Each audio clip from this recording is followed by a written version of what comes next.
dan mereka merasa rugi jika tidak dapat melakukannya.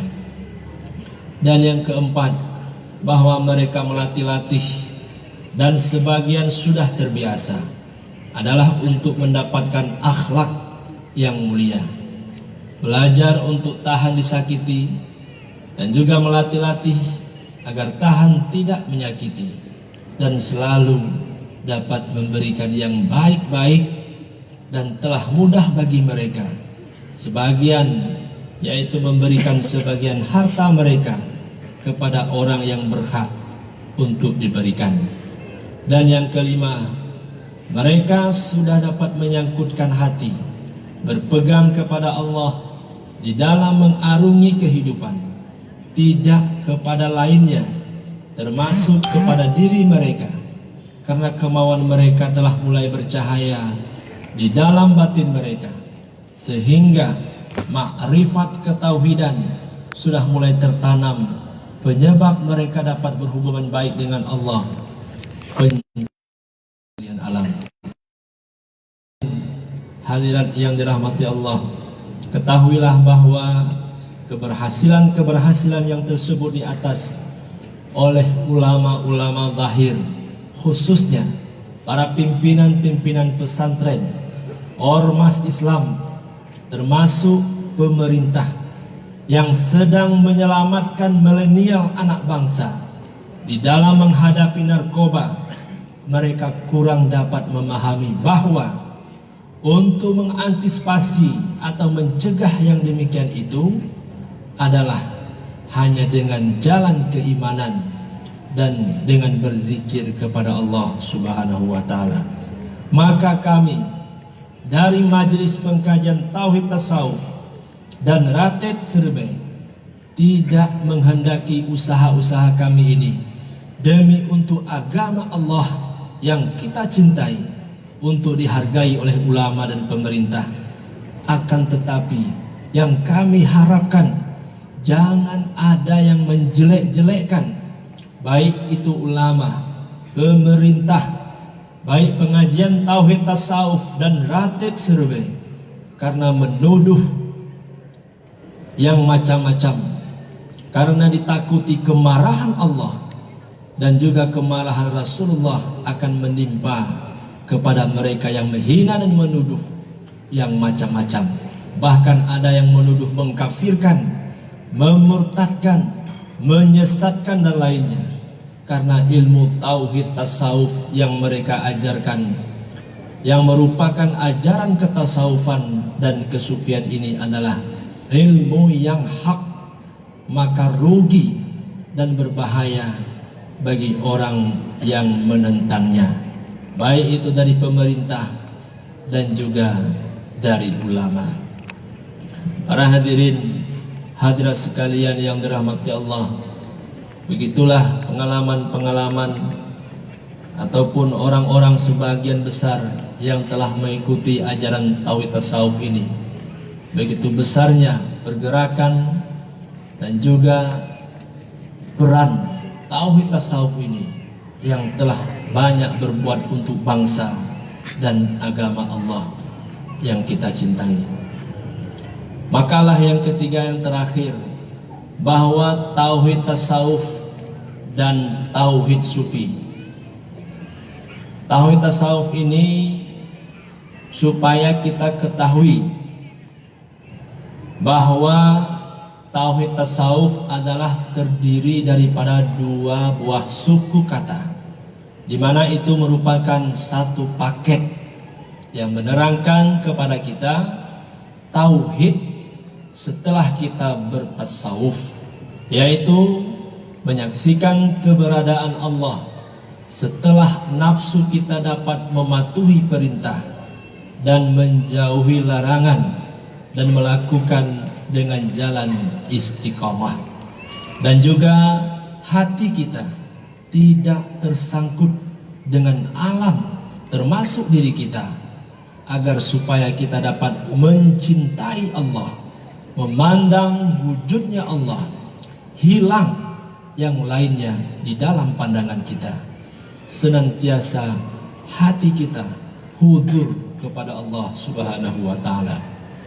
Adapun tauhid sufi juga terdiri dari dua buah suku kata, yaitu orang-orang yang telah fana wujudnya di dalam wujud Allah. Dia dapat bersama Allah, tidak bersama dirinya. Mereka ini dapat bertauhid zati atau bertauhid hakiki karena wujudnya telah hilang di dalam pandangannya. Maka ini merupakan rahasia dan juga makrifat yang tidak dapat diibaratkan dan tidak dapat diucapkan. Sebab yang demikian itu adalah merupakan sebuah tur di atas akal yang hanya pemberian Allah semata-mata. Hari itu para hadirin, jangan Anda menganggap bahwa tauhid yang dimaksud di dalam tauhid tasawuf adalah tauhid kalam, yaitu tauhid untuk menerangkan sifat-sifat Allah. Dan tasawuf yang dimaksud adalah akhlak, untuk kita mendapat sifat-sifat yang terpuji sebagaimana yang dipahami oleh kebanyakan ulama-ulama yang tidak paham kepada tasawuf. Bukan, tauhid tasawuf itu merupakan satu paket di dalam kita memahami tauhid setelah kita bertasawuf. Maka dari itu, bahwa tasawuf ini menjadi satu syarat untuk kita untuk di dalam mendapatkan tauhid khawas. Tasawuf menjadi satu syarat untuk di dalam mendapatkan tauhid khawas, dan kesufian juga menjadi satu syarat untuk mendapatkan tauhid khawasul khawas. Akan tetapi tauhid kalam tidak menjadikan tasawuf sebagai syarat untuk mendapatkannya tauhid kalam, tetapi hanya sekedar untuk mendapatkan hukum akal, bahwa ada yang wajib, yang mustahil, dan yang harus. Maka tauhid tasawuf disyaratkan kepada kita agar dapat menjalankan kemauan kita untuk berada di hadapan Allah. Tarekat tauhid tasawuf yaitu tarekat agar tidak ada kerlingan hati atau kemauan kita kepada selain Allah. Adapun tauhid sufi, kita dapat menyaksikan hilang perbuatan kita, hilang sifat kita, dan juga hilang wujud kita, sama dengan fana oleh karena wujud Allah. Sama dengan Allah lah yang menyaksikan dirinya dengan dirinya. Maka apa kegunaannya tauhid tasawuf atau tauhid sufi ini? Tauhid tasawuf agar supaya kita dapat beribadah dengan jalan khusyuk dan hudur hati kepada Allah, dan supaya kita dapat berakhlak yang mulia, bergaul yang baik, karena kita telah dapat menyaksikan bahwa semuanya itu datang dari Allah, baik itu yang baik ataupun yang jelek. Karena kita, maka dari itu kita dapat sabar, dapat tawadhu dan lainnya dari segala akhlak-akhlak yang bagus. Adapun tauhid sufi, yaitu tidak ada ananiyah atau keakuan yang ada pada diri kita, karena keakuan itu merupakan hakikat daripada wujud diri. Karena hakikat daripada wujud diri adalah Allah semata.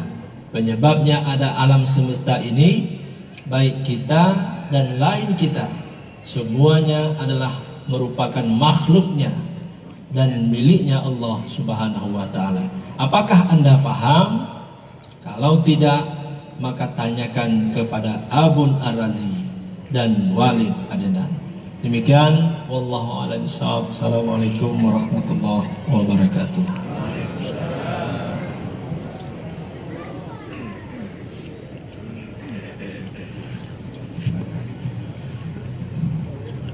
Bapak Ibu serta jamaah yang kami muliakan, selanjutnya mari sama-sama kita ikuti sambutan arahan Bapak Bupati Aceh Barat.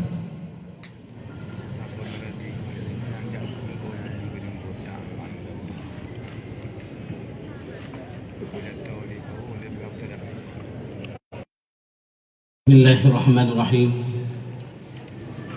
Assalamualaikum warahmatullahi wabarakatuh. Waalaikumsalam warahmatullahi wabarakatuh. La ilaha illallah wa asyhadu anna Muhammadar Rasulullah. Allahumma salli ala sayyidina Muhammad wa ala ali Muhammad. Bismillahirrahmanirrahim. Qul huwallahu ahad, Allahus samad, lam yalid wa lam yulad wa lam yakul lahu kufuwan ahad. Sadaqallahu azim. Puji dan syukur sama-sama kita panjatkan kepada Allah Subhanahu wa taala. Allah sudah memberikan rahmat dan karunia kepada kita bersama pada malam yang berbahagia ini.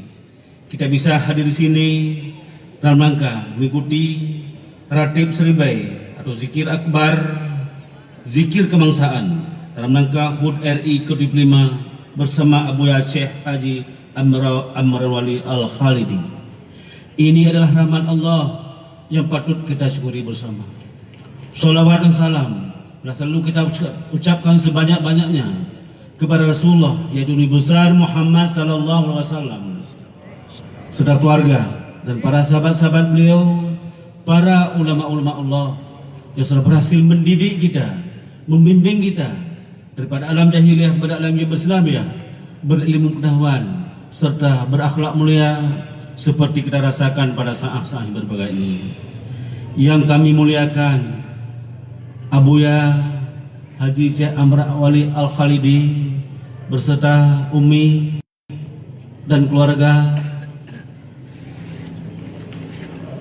para wali dari Jakarta, provinsi dan seluruh kabupaten yang berhadir, para pimpinan-pimpinan pesantren, abu-abu tungku-tungku sebagai guru-guru Tuhan memandu yang sangat kami muliakan. Hadirin hadirat secara memandung pencinta tauhid sufi yang sangat disayangi Allah, yang dihormati dan dicintai. Di tengah-tengah pandemi ini, penyakit yang sangat ditakuti oleh dunia, oleh manusia, tauhid sufi hadir di tengah-tengah masyarakat untuk membawa sebuah ketegangan bahwa akan terjadi, tidak akan bergerak sesuatu di dunia ini kecuali atas izin Allah SWT. Karenanya saya yakin dan percaya kaum muslimin dan muslimin pula pecinta tauhid tasawuf ini sangat yakin bahwa yang dapat merubah ketentuan Allah adalah doa. Maka kesempatan ini marilah kita berzikir, membesarkan agama Allah dengan ikhlas berdoa. Yang pertama sekali, semua penyakit yang Allah berikan itu jangan tersentuh rakyat Aceh semuanya dan umumnya rakyat Indonesia.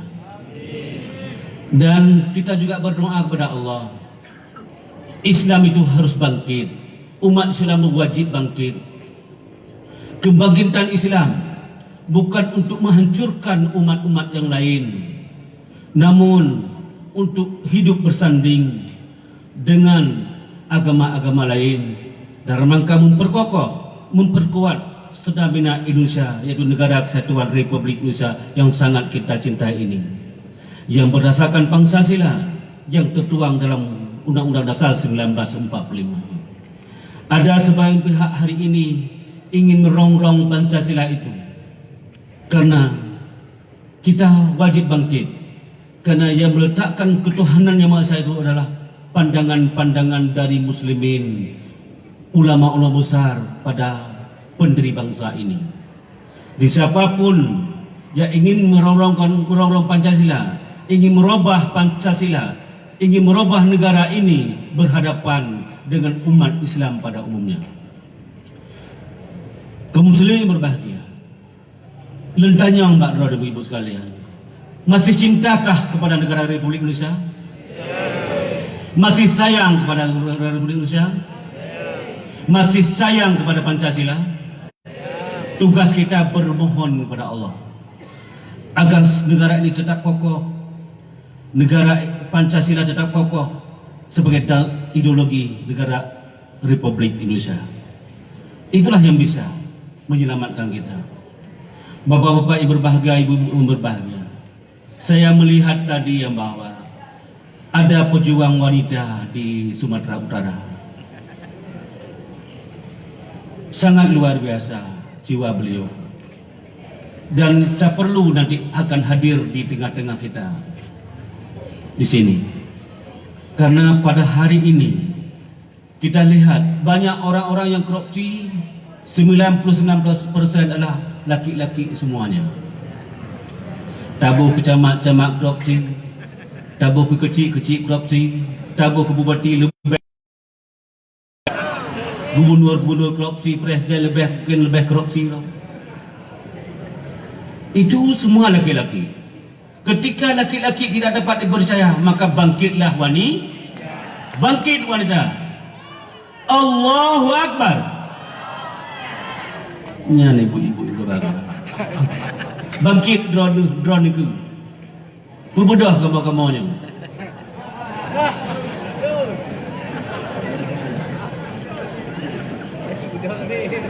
Ban subuh ke berbedah kamu lihat mayang ibu-ibu.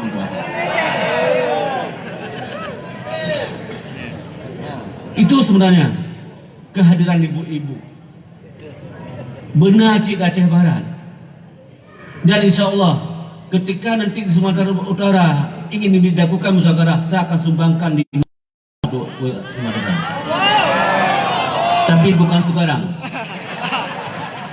Ketika acara itu berlangsung, telepon saya akan sumbangkan di sana. Juga di Tenam. Dan pajang undangan Tenam. Pajan diundang Abu ke Tenam. Sekaligus untuk merencanakan gapura di Kecamatan Tenam. Kita akan berikan. Ini saya berikan tantangan kepada wali di Tenam, Abu. Ya, kita berikan tantangan. Dan saya sebagai pribadi akan membantu. Yang terakhir, saya berikan terima kasih dan apresiasi yang setinggi-tingginya kepada seluruh masyarakat Aceh Barat Tauhid Tasarruf Sufi ini yang sudah menyumbangkan harta, pikiran untuk mendirikan sebuah gapura yang megah ini. Ini adalah milik rakyat Aceh Barat. Karena itu sampai kapanpun itu milik masyarakat Aceh Barat. Kalau yang ingin merobohkan akan berhadapan dengan mampu bapak-bapak dan ibu-ibu, mampu selamatkan gapura ini. Gapura itu adalah untuk mengingatkan kita bahwa untuk Jakarta dari mana, dari Melambung, oh Tauhid Sufi ya. Tauhid Sufi ya, iya. Nah, silakan jadi imam. Allah. Itu untuk mengikat kita semuanya. Apakah dia Muhammadiyah, Perti, NU, akan terikat dengan sebuah gapura ini. Terima kasih Abu. Dengan pemikiran Abu, rakyat Aceh Barat sudah mengikat diri. Sekurang-kurangnya dia bisa khutbah, bisa jadi imam, walaupun apa-apa. Nyok harapan kamu. Mampuhan bapak-bapak, ibu-ibu mendirikan, menetapkan atau menjaga gapura itu. Nyok yang harapan don. Terima kasih ibu-ibu sekalian, bapak sekalian. Berkat sedekah neraka humandumnya hadir ke sebuah gapura yang megah. Kalau nyo jipok akan dipegot yang lebih besar sekolah. Nyok besar harapan don. Yang terakhir, jangan rakyat sakit negara runtuh. Tapi rakyat sakit negara lebih kuat, lebih maju dan bersatu, kokoh di bawah naungan NKRI. Mudah-mudahan kalau ada yang ngomong-ngomong bahwa orang Islam tidak menghargai hak asasi manusia, satu-satunya agama yang menghargai hak asasi manusia adalah lakum dinukum waliyadin. Agamamu untukmu, agamaku untuk. Itulah dasar daripada hak asasi manusia. Hana ajaran bak agama lain lagi yang ke Islamnya. Dan Islam sangat santun sampai bak tanah-tanah cerah hanggebi pei ya Rasulullah, takut mati binatang kecil saja dihormati oleh Rasulullah. Nyong hak asasi manusia. Terima kasih Abu. Mudah-mudahan kamu hanya berdoa kepada Allah agar Abu berpanjang umur, bersehat selalu, berkuat iman, dan mampu menyebarkan tauhid tasawuf di seluruh Nusantara dan dunia. Wabillahi taufiq. Assalamualaikum warahmatullahi wabarakatuh.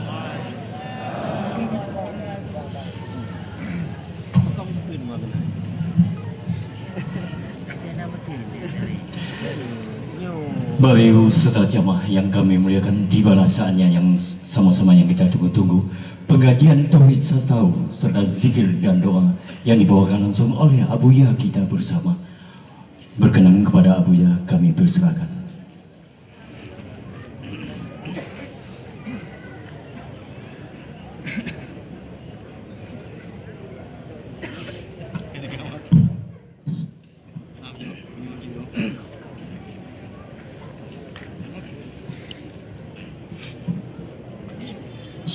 Assalamualaikum warahmatullahi wabarakatuh. Waalaikumsalam warahmatullahi wabarakatuh.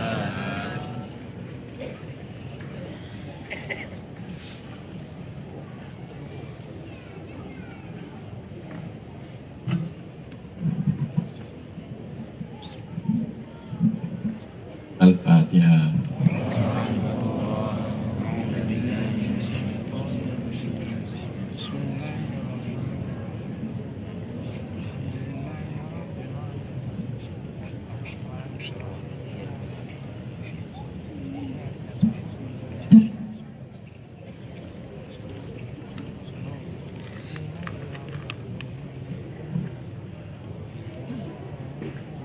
Pada malam yang berbahagia ini kita telah dapat hadir bersama-sama di gedung klub olahraga, mana pada malam ini hadir bersama kita Bapak Bupati Bupati Aceh Barat serta jajarannya, dan juga hadir dari wali-wali Nangro, baik dari Matang dan juga wali Nangro Banda Aceh dan wali-wali Nangro Jakarta dan lainnya. Dia juga Gubernur TT dan teristimewa hadir sama kita rombongan daripada Ibu Hikmah Fadilah. Beliau adalah salah seorang ketua Majelis Perempuan di Sumatera Utara. Lalu juga pada malam ini kita juga disaksikan oleh teman-teman dari perguruan tinggi di Gorontalo, perguruan tinggi Queen yang bernama Perguruan Tinggi Sultan Amai, dihadiri oleh teman-teman kita Dr. Najamuddin, Dr. Hamdan, dan juga pada malam ini kita juga disaksikan oleh teman-teman kita Doi Tasawuf yang ada di Malaysia, juga melihat kita dan mendengar apa yang kita katakan. Jadi sangat kita bersyukur kepada Allah bahwa pada siang tadi kita telah dapat membuka selubung gerbang Gapura Besar Tauhid Sufi di Jembatan Merbau di Aceh Barat. Para hadirin hadirat, mengapa saya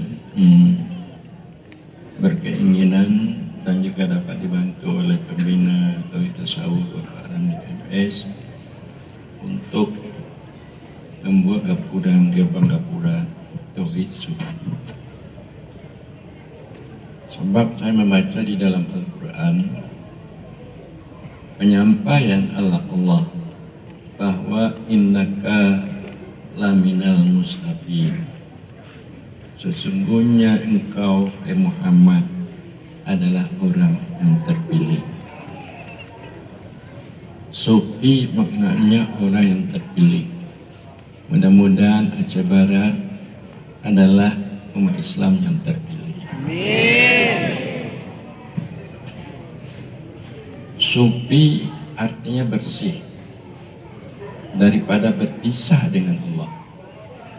Lalu orang sufi ini dia berkumpul dengan Allah. Dia memutuskan tafarruq, bercerai dengan Allah. Berkumpul dengan Allah dengan makna bahwa tidak ada terlihat wujud dirinya, ananianya, kesombongannya. Dia melihat keberadaan Allah dan sifat Allah. Kalau sebelumnya kita membuat Gapura Tauhid Tasawuf. Jadi tasawuf beda dengan sufi. Kalau tasawuf menghilangkan sifat-sifat nafsu yang jelek pada hati kita, supaya hati kita bersih daripada sifat-sifat nafsu yang jelek, daripada kedengkian, daripada buruk sangka, dari bohong, dan juga dari lainnya sifat kemusuhan. Jadi ini melabuh sudah ditingkatkan, tidak lagi tauhid tasawuf, tapi tauhid sufi, bahwa dia bersih daripada bercerai dengan Allah, dengan makna tidak terlihat wujud dirinya, hanya dia menyaksikan wujud Allah semata. Tidak ada keakuan, tidak ada kesombongan, karena cahaya Allah itu telah masuk ke dalam hatinya. Makanya bantuan dan makmunah Allah akan datang dan cepat diterimanya. Tauhid Sufi adalah ajaran daripada wali-wali Allah. Untuk mendapatkannya, yang pertama kita belajar ilmunya. Ilmu Sufi, ilmu yang bersih. Ilmu yang bersih yaitu ilmu bagaimana kita dapat mengikut syariat Rasul, akidah Rasul, amal ibadah Rasul, dan juga bagaimana sifat-sifat Rasul yang baik. Dan dapat kita mengikut akhlak Rasul. Bagaimana akhlak Rasul? Dia sabar, dia tawadhu, dia itu hidupnya berkasih sayang. Dan dapat ilmu yang dapat mengikut tarekat Rasul. Tarekat Rasul bagaimana berjalan kemauan kita supaya kita berada di hadapan Rasul. Tarekat berjalan kemauan supaya kita berada di hadapan Allah. Jangan hanya kita berada di hadapan istri, berada pangkat, harta benda, supaya kita berada di hadapan Allah. Tarekat Rasul. Dan juga bagaimana kita dapat menjalani tarekat Rasul supaya kita sampai kepada ahadith jamaah, tidak terlihat keberadaan lainnya. Yang ada, yang wajib ada, sumber sekalian yang ada hanya Allah semata. Jadi itu adalah ilmu bersih. Jadi ilmu bersih ini, ilmu kesucian ini sudah jarang diminati, sudah jarang dipelajari, sudah jarang diamalkan oleh umat Islam, kebanyakan di mana-mana. Kita harus dapat di samping ilmu bersih, artinya kelakuan hati kita bersih, supaya kita dapat mencintai Allah, supaya dapat kita untuk menyaksikan keberadaan Allah, supaya kita terasa kasih sayang Allah melebihi daripada segala-galanya. Itu dikatakan hal bersih. Artinya hati kita ini telah dapat cahaya daripada asma dan sifat Allah, sehingga itulah yang menarik kita dekat dengan Allah. Kita dekat dengan Allah, bukan tubuh kita ini dekat maksudnya, tapi hati kita dekat, supaya kita dekat dengan Allah Subhanahu wa ta'ala. Artinya mencintai Allah, berjinak-jinak dengan Allah. Itu dikatakan hal bersih. Dan ketiga, supaya dapat kita ittisal bersih, berhubungan bersih. Ini adalah ajaran kesufian. Ittisal bersih, kita semua yakin bahwa kita ini bekas daripada perbuatan Allah. Saya bekas perbuatan Allah. Yang lain, istri, juga Bapak Camat, Pak Bupati, semua bekas daripada perbuatan Allah. Langit, bumi bekas daripada perbuatan.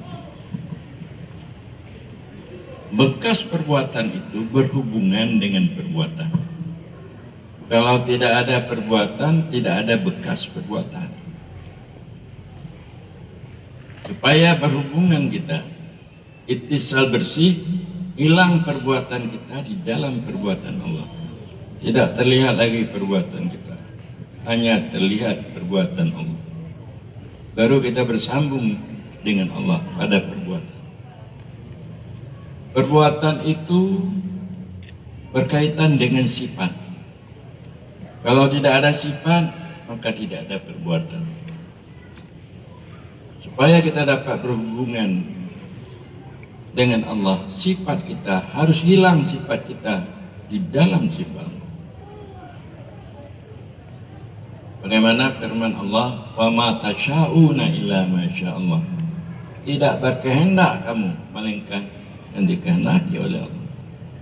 Hilangkan kehendak kita di dalam kehendak Allah, maka barulah bersambung kita, kehendak kita dengan kehendak Allah. Kemudian sifat itu berdiri pada zat. Makanya, oleh karena itu, kita harus dapat menghilangkan wujud zat di dalam wujud Allah. Maka dengan demikian, tajalilah zat Allah itu di dalam batin kita. Maka hilang zat alam ini. Jadi itu yang dimaksud dengan ittisal bersih. Kita melihat hak-hak ubudiyah kita, ibadat kita, sangkutan hati kita. Ibadat dan ubudiyah kita adalah merupakan hak-hak rububiyah Allah. Maknanya, kita bisa beribadah, kita bisa menyangkutkan hati. Itu semua datang dari Allah, tidak dari kita. Kita ini adalah merupakan madhar, tempat lahirnya perbuatan Allah dan sifat Allah dan wujud Allah. Tempat lahir daripada wujud Allah, dari sifatnya, tempat lahir dari perbuatannya Allah. kita merasakan yang demikian, bahwa kita merasa senang dan aman, tentram di dalam batin. Karena Allah itu telah terlalu dekat dengan kita. Jadi ajaran-ajaran kesucian ini oleh ulama-ulama kita itu dikatakan ajaran hakikat, belum dapat lagi ulama-ulama kita untuk menerimanya. Inilah kesalahan kita di Aceh. Dokter. Jadi begitu mereka senang dengan ajaran kesucian, karena dengan ajaran inilah ajaran wali-wali Allah, orang yang tidak berpisah dengan. Para hadirin hadirat, karena di Aceh ulama-ulama kita hanya memahami hakikat menurut akidah, bukan hakikat menurut tasawuf. Dia mengatakan apa itu hakikat. Wallahu khalaqakum wa ma ta'malun. Allah yang menjadikan kamu dan barang yang kamu kerjakan. Maknanya pekerjaan kita Allah yang menciptakan. Pada hakikatnya, pada akhirnya kita, pada hakikatnya Allah. Itu akidah Ahlussunnah. Jadi yang tahu dia hakikat menurut akidah. Tetapi kita akan mengangkat bukan hakikat menurut akidah, tapi hakikat menurut ketasawufan. Hakikat menurut ketasawufan yaitu tarekat. Sebagaimana dibuat nadam oleh Syekh Al-Ahdari di dalam kitab Jauhar Maknun. Habada tarikatus sufiyah tahdi ila martabatil aliyah. Alangkah baiknya tarekat sufi yang dapat membawa kamu kepada martabat yang tinggi. Tarekat sufi telah kemauannya berjalan kepada Allah, dia berada di hadapan Allah, terlihat keberadaan Allah, hilang yang lainnya dalam ingatannya, tidak teringat lagi dia kepada alam semesta dan kepada dirinya, supaya hilang ananiyah, keakuan, wujud diri. Wujud diri itu bagian orang sufi adalah dosa besar. Wujuduka dan bunlaka la yukasu bi ghairu. Wujudmu itu adalah dosa bagimu. Tidak ada sebanding dosa daripada wujud diri. Oleh almarhum Abu Yamudawali mengatakan, wujud diri kota syaitan, hancurnya hidayah Rabi. Untuk menemu hidayahnya suluk rakan tarikat sufi. Bukan tarekat yang kita bawa. Anda bertarekat Nasyabandi, tarekat Anda hanya berzikir, tidak mendapat cahaya Allah, tidak dapat cahaya Rasul, tidak dapat menghilangkan keakuan Anda atau wujud Anda. Itu bukan maksud dengan tarekat sufi. Maka oleh karena itu saya mempringati supaya kita sebagai mursyid membawa tarekat sufi. Untuk mursyid membawa tarekat sufi atau khalifah, orang yang telah sampai fana, tidak terlihat wujud dirinya, orang yang dapat memahami hakikat. Kalau bukan begitu, pemimpin tarekat adalah timbul fitnah, yaitu menjelek-jelekkan orang. Kadang-kadang tarekat itu diperlukan untuk kepentingan duniawi, kepentingan politik, untuk mencari pangkat dan harta. Sungguh pun demikian ulama-ulama kita, baik di pesantren atau ulama-ulama tarekat yang ada di Aceh ini, belum dapat menerima. Tapi tidak apa-apa, tidak apa, sudah diterima aja oleh Pak Bupati MS, sudah jadi, sudah ada. Tapi alhamdulillah MPU Abdurrani menerima juga. Amin. Para hadirin hadirat sekalian, bahwasannya saya berjanji akan mendoakan Anda. Amin. Semua yang hadir ini. Amin ya Allah. Karena di dalam ajaran tasawuf kesufian siapa yang membenarkan ilmu tasawuf dan sufi ini sudah menjadi wali Allah. Amin. Siapa yang dapat mengamalkan itu sudah menjadi wali besar. Amin. Siapa yang dapat membicarakan itu ibarat bintang, sangat diperlukan oleh umat. Itu begitu di dalam kitab Iqadul Imam. Jadi don-donyo senang don wali Allah. Wali Allah itu orang yang dekat dengan Allah. Bahkan kamu hati-hati lebih ada deh. Jadi yang pulang akan kedekatnya.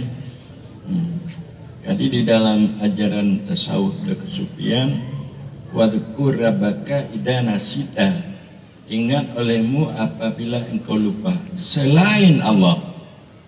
Tanya berzikir batu tanya aneh batu, harus kita lupa kepada selain Allah dan diri kita, dan harus juga lupa kepada zikir kita.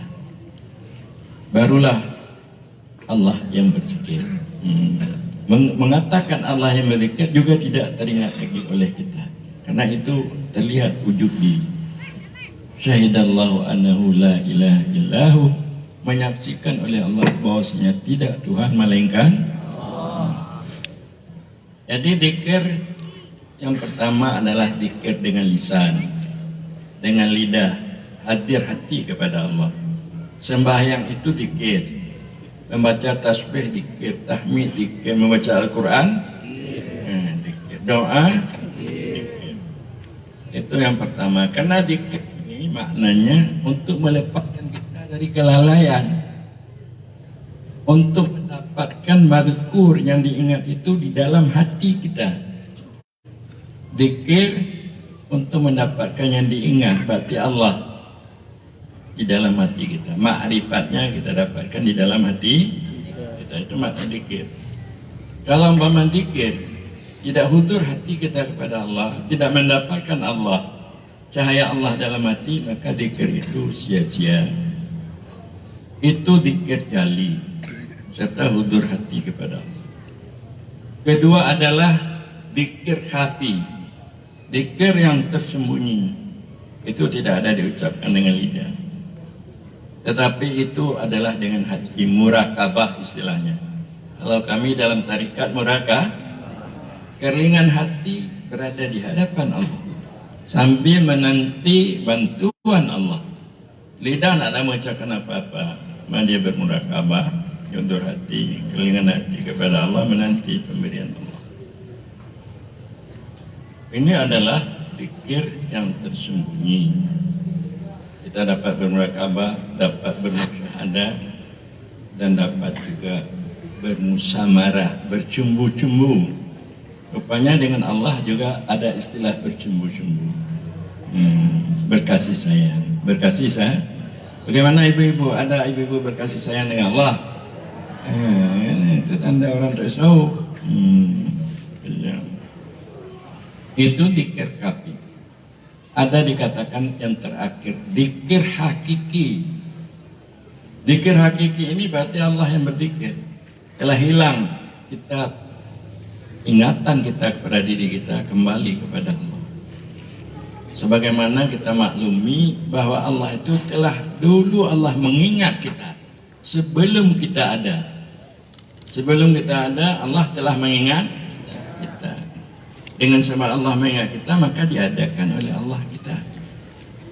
Mana lebih banyak Allah mengingat kita daripada kita mengingat Allah? Kalau tidak diingat Allah, kita tidak dapat makan, dapat hidup, dapat seperti ini. Karena kita ini selalu diingat oleh Allah dengan diberikannya rahmat, keberkahan, kasih sayangnya, maka kita seperti ini. Jadi inilah semua yang kita akan berzikir untuk bangsa dalam memperingati proklamasi negara Republik supaya warga negara semuanya ingat kepada Allah, ingat kepada ketuhanan yang Maha Esa. Tidak ada Allah itu berteman. Tuhan yang Maha Esa maknanya kan Allah walam yakun syai'un ma'ah. Adalah Allah tidak ada sertanya Allah, lainnya Allah dalam memperbuat alam, dalam merencanakan adanya alam. Jadi supaya ada keyakinan, i'tikad kita, keimanan kita seperti itu, supaya kita lepas daripada syirik dan lepas daripada kenifakan. Jadi mudah-mudahan dengan zikir kita malam ini, supaya negara kita, baik pemerintah atau rakyat, lepas daripada kenifakan dan kesyirikan dengan adanya zikir untuk memperkuat, mengkokohkan keimanan, makrifat dengan tauhid sufi. Sekian saja, demikian kita akan mulai berzikir ya. Astaghfirullahaladzim alladzi la ilaha illa huwal hayyul qayyum. Astaghfirullahaladzim alladzi la